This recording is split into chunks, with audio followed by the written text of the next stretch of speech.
chez nous, chez les voisins, au travail, dans les centres commerciaux, dans les taxiphones, dans les gares, dans les marchés, dans les rues. On voit des gens dans leur voiture, ils mettent le son à fond. Dans leur maison, pareil. Parfois, dans les transports, on a des gens ivres qui rentrent avec des guitares ou des instruments de musique et se mettent à chanter. Et malheureusement, il est très difficile aujourd'hui de s'en préserver tellement elle s'est propagée.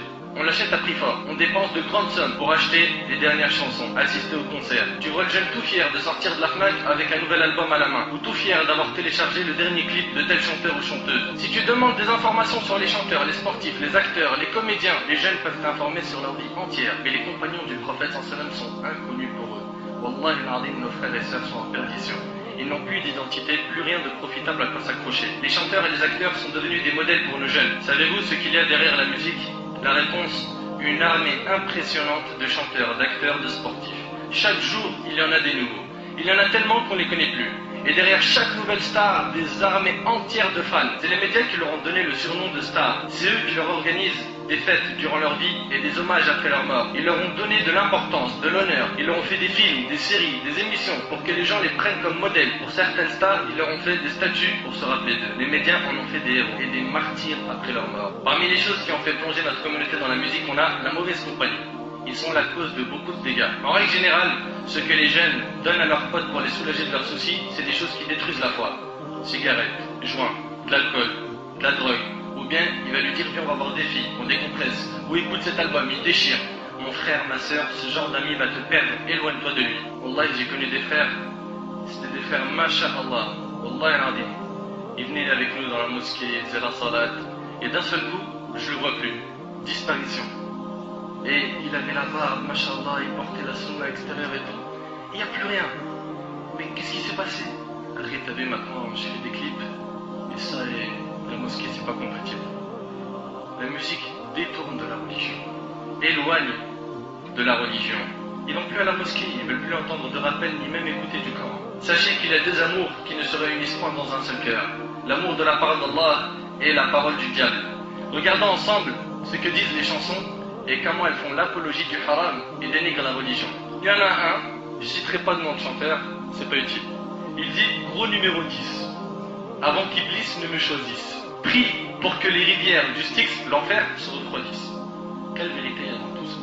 L'autre il dit, arrête de nous casser les, je dirais rien, avec ta religion. Fais-moi voir tes photos souvenirs du paradis. Regarde un peu ce qu'ils écoutent les gens. Ou l'autre il dit, le ciel ne répond pas. Shaitan a fait le premier pas. Les traîtres et ma chaîne en roro me tirent vers le bas. C'est ça la vérité? C'est un truc de ouf. L'autre il dit, mon Dieu, si tu es là, fais-nous signe. Lui carrément il vient de se faire douter sur la croyance. Hein? Mon Dieu, si tu es là, fais-nous signe. C'est le diable qui l'emporte au paradis. Chez lui, c'est le diable qui l'emporte au paradis. L'avenir est incertain. Et après, regarde la surprise, c'est parce qu'on danse avec le diable. Masha'Allah. Un autre chanteur, lui je me demande s'il a un vrai cerveau ou pas, il a dit que Dieu bénisse les voyous. Franchement, je vois pas, quand un jeune il me dit le son c'est la vérité, moi pour moi ça c'est de la poubelle. C'est de la poubelle. Zéro. 0 sur 1 million, pas 0 sur 10. Un autre a chanté même, et Wallah al-Azim, ça a été le poignard dans mon cœur quand j'ai entendu ça. Il a chanté des versets du Coran. Bismillah ar-Rahman ar-Rahim. Il est parti balancer des morceaux de Coran. Dans les boîtes de nuit, on m'a dit, on danse sur les versets du Coran.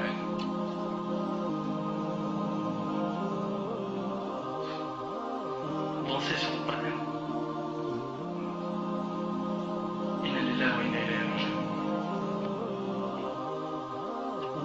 Mes frères et sœurs, entre nous, ces paroles sont des paroles de vérité.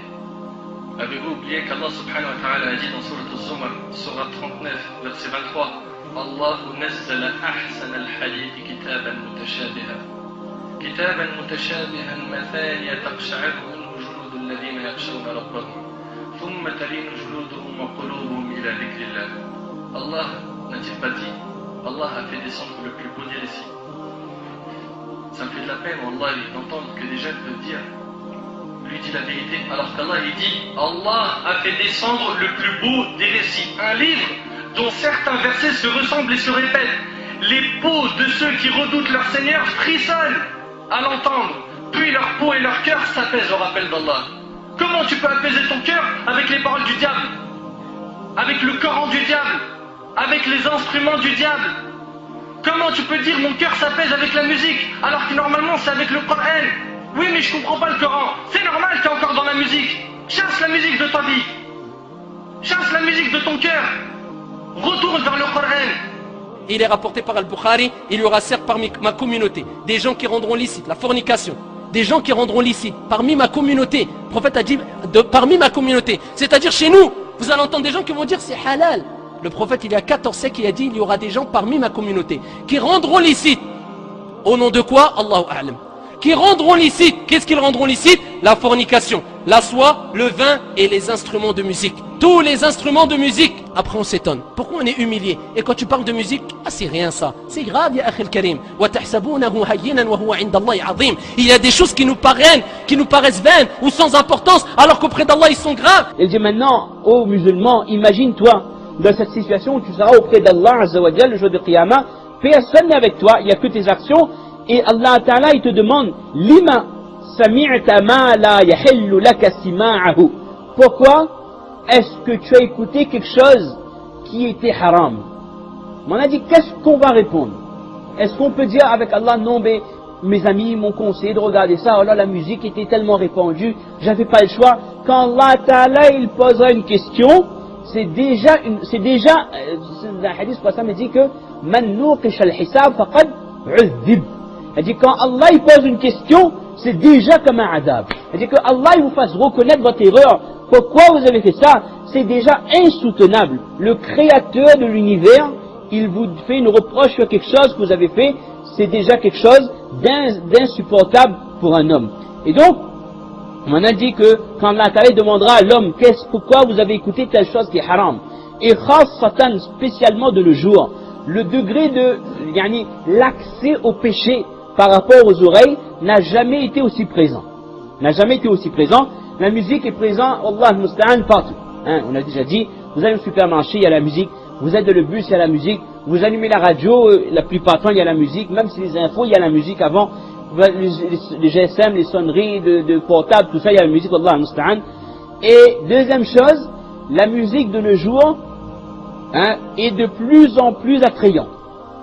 C'est pas une musique classique comme avant. Ça veut pas dire que j'écoute, mais quand vous entendez une musique parfois, surtout les musiques, plus les années passent, il y a des nouvelles musiques à la mode, et si par inadvertance vous entendez quelques secondes, c'est comme si que vous êtes hypnotisé. Vous écoutez ce style, c'est quoi? Vous avez envie d'écouter la suite, na'oudhu billah, dire que pourquoi ça? C'est pas compliqué ça.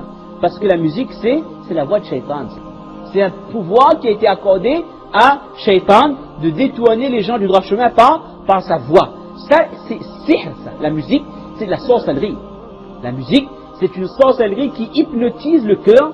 Dans la sourate Luqman, Allah Ta'ala explique au tout début quelle est la situation des gens heureux. Ce sont des personnes intelligentes qui écoutent le Coran, qui le mettent en pratique et sur lesquelles le Coran fait un effet direct. Allahu nazzala ahsana al-hadithi kitaban mutashabiha matani taqsha'irru minhu juludul ladhina yakhshawna rabbahum thumma talinu juluduhum wa qulubuhum min dhikrillah. Il y a des personnes qui sont affectées en entendant la lecture du Coran, cela se produit des choses de leur cœur au niveau de leur foi, cela augmente leur degré de conviction. Et l'autre cas de figure, ce sont malheureusement des gens qui fuient la lecture du Coran et qui préfèrent écouter autre chose que le Coran.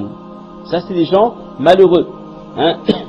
ومن الناس من يشتري لهو الحديث ليضل عن سبيل الله بغير علم ويتخذها هزوا. Et ce terme lahwa al-hadith a été commenté par plusieurs mufassirin et par les sahaba avant tout comme étant la musique. C'est des personnes qui se laissent détourner du Coran et de la vérité par la musique, ce verset les concerne directement. Et il dit également que l'effet de la musique sur le cœur est tel qu'à un moment donné la personne, même si elle entend la lecture du Coran, elle fait comme si elle n'entend pas, ou alors même si elle entend cette lecture n'a pas d'effet sur son cœur. C'est comme si ses oreilles étaient bouchées. Parce que nous savons que dans le hadith, le prophète a dit que la musique fait pousser l'hypocrisie dans le cœur, tout comme l'eau fait pousser les plantes. Alors si dans un cœur c'est rempli d'hypocrisie, c'est rempli de fausseté, comment peut-on espérer que le Coran, que la lecture, que la tilawa du Coran ait un effet direct sur le cœur? Et cela concerne les chefs, toutes les catégories de musique. Certaines personnes pensent que c'est que certaines musiques qui sont dangereuses, le rap ou le hard rock, ce genre de choses. Non, même une musique classique dont on ne soupçonne rien, La musique, comme on avait expliqué dans notre verset, c'est une arme qu'Allah Ta'ala a accordée à Shaitan. Donc il l'utilise, quelle que soit la tranche d'âge, il l'utilise et malheureusement il parvient à ses fins par le biais de cet instrument. Je vous rappelle qu'Allah subhanahu wa ta'ala nous dit justement que c'est avec la parole d'Allah, avec le dhikr, ala bi dhikrillahi tatma'innul qulub.